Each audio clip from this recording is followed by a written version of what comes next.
Hello and welcome to the first video in a series that is going to cover in depth the Accursed Kings series by Maurice Druon, and I'm going to be starting off this series by reviewing the first book, The Iron King.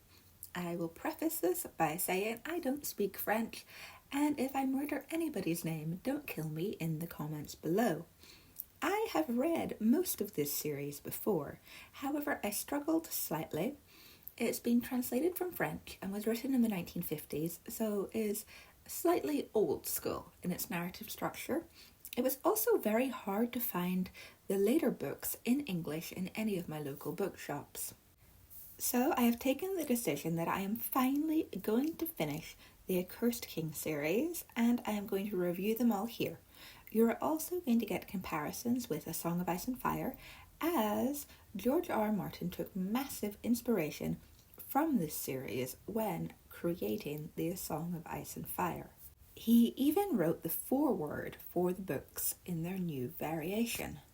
The series revolves around King Philip IV of France, also known as Philip the Fair, and his family after his death, and the curse placed on Philip's family and descendants, the whole Capet line, by the Grand Master of the Templars at his burning to death, because the king framed him for heresy, using torture to get a false confession.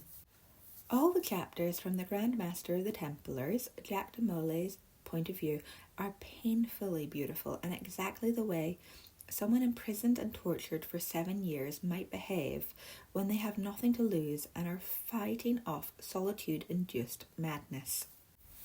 The Iron King opens with a point of view from Isabella of France, the most unhappy Queen of England, and her discovery that her sisters-in-law, Marguerite, Blanche and Jeanne, are carrying on illicit affairs. She feels jealous of her sisters-in-law because they are so much happier than she is, as Isabella is married to a gay man who doesn't care for her and is longing for her homeland of France.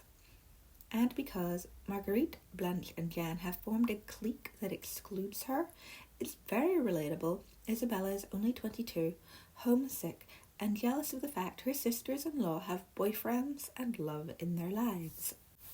Marguerite of Burgundy is a caricature of a coquette, playful and loving one moment and hateful the next.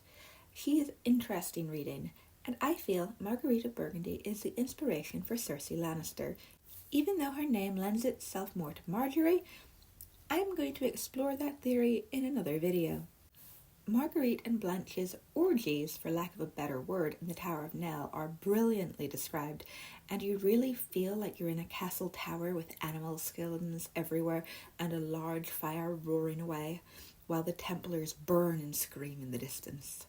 In the same breath, though, I can't help thinking, silly girls, silly spoiled girls, throwing away everything they were born and married into for lust. Louis, the King of Navarre, Marguerite's husband, also known as Louis the Hutin, is odd. His laughing at the Templars' execution, of course, is incredibly inappropriate, but he also laughs at other inappropriate moments, and it's just odd.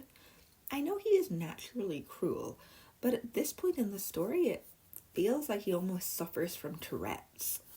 The book then moves on to a plot involving the Lombard bankers, uncle and nephew, Ptolemy and Guccio Baglione. They're interesting narrative devices, but they are completely fictional, so I don't find them as interesting as the court plot in this book at least. And I find Guccio Baglione a pompous fool who thinks the world owes him success. I really don't like him. Guccio's encounter with the Cressy family is auspicious for the fate of France, but incredibly unlucky for poor Marie de Cressy.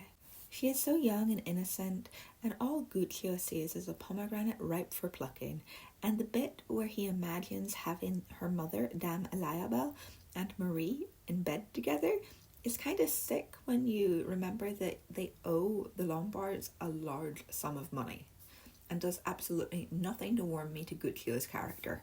The puppet scene where Philippe the Iron King and Isabella walk in on Jeanne, Blanche and Marguerite to accuse them of adultery and find them playing with marionettes, recreating a band show depicting a satire of the court's inner workings is petrifying for the three princesses in a cold way. Real power doesn't have to yell to be scary. As accuser, Isabella holds up rather well, but the moment that breaks her is when her father uses her first name. The first time he has said her first name to her since childhood, and that screams out louder than anything Isabella's craving for parental approval because there is no other loving male presence in her life. Cough, cough, gay husband. Then enter Jeanne and Blanche's mother, Maud of Artois. She is a force of nature, a real sideboard of a woman, and the way she decides straight away to throw her niece Marguerite under the bus to save her daughters is such an obvious thing for any parent to do for their child. The things we do for love. The scene where Maud finds the three princesses being judged, heads shaven on their knees, is so powerful, and it gives you a sense of how fast all this has moved. And it's a striking scene. The best bit of that whole court case, though, is when Marguerite confronts Isabella, saying, "At least I have known pleasure, which is worth all the crowns in the world, and I regret nothing." What a line. I admire Marguerite's spirit, if nothing else.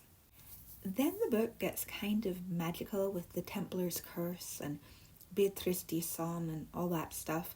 It kind of loses me. This is a real book about real history, and magic's always hard to slip into real history. It is cleverly done, though, where it's almost the belief in magic that makes it real, not the magic itself. Side note, Beatrice d'Isson was a real person with no magical associations, so I feel kind of bad for her name being dragged into this.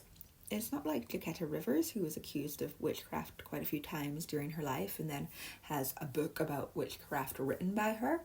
So I don't know how I would feel if I died and then somebody wrote a book about me pretending I was a witch. Then there is a plot to get rid of the Lombard bankers, and having the Lombard bankers circumvent the plot by offering the king money while at the same time blackmailing a bishop was very clever, and it reminded me of the old adage about where power actually resides. Does it reside with the crown, the church, or with money? Depends on the man. I still can't stand Guccio Baglioni. He is so shallow. Even his love for Marie is shallow. I just feel sorry for her. Marie is a river that runs deep, and Guccio is a stream. Ptolemy, though, plays everything as cool as a cucumber, and the little thing with his eye, where his bad eye only opens when he's telling the truth. I love that little character flaw, that poker face tell. The scene where King Philippe has a stroke is well written. It's a good hunting scene. I wish he had thought of his children more as he had the stroke instead of his kingdom, but I guess the kingdom is his child at this stage. He's put more time into it. The symbolism in this scene, though, isn't lost on me at all. When Philippe comes across the deer with the branches stuck in its antlers forming a cross, was brilliant, and it was magic well written in actual history, because you can believe in the curse and still see it as an accident, so depending where you stand on magic. Oh, it's just brilliant. So well written. Philippe's death scene is very sad and impersonal. I suppose it's always that way for kings, though, but the final scene where he doesn't even get a moment of peace because he has to teach Louis how to cure the king's evil. What a regimented way to live. It's a really good starting off point, this book, for the whole series, and I do prefer the bits of the book that are written in a POV instead of from third person, and maybe it's because it's translated from French, but there are odd words that stand out for me and I find a little bit jarring. But overall, it's very, very good and well written. The magic fits into the narrative sensibly and is within the realms of possibility, without the fact that the characters are brilliant, and this all took place, so you don't even have to be into fiction to enjoy this. I give this book 8 out of 10 easily. Goodread gives it 4 out of 5, and make sure and subscribe to this channel because next week we are going to be reviewing The Strangled Queen, and leave me a comment with your thoughts on The Iron King I know a lot of people have read it. It's an old favourite. And like this video, you can also follow me on Instagram at Lady Jessica Riddell. Until next time, don't burn the Grand Master of the Templars alive. Bye!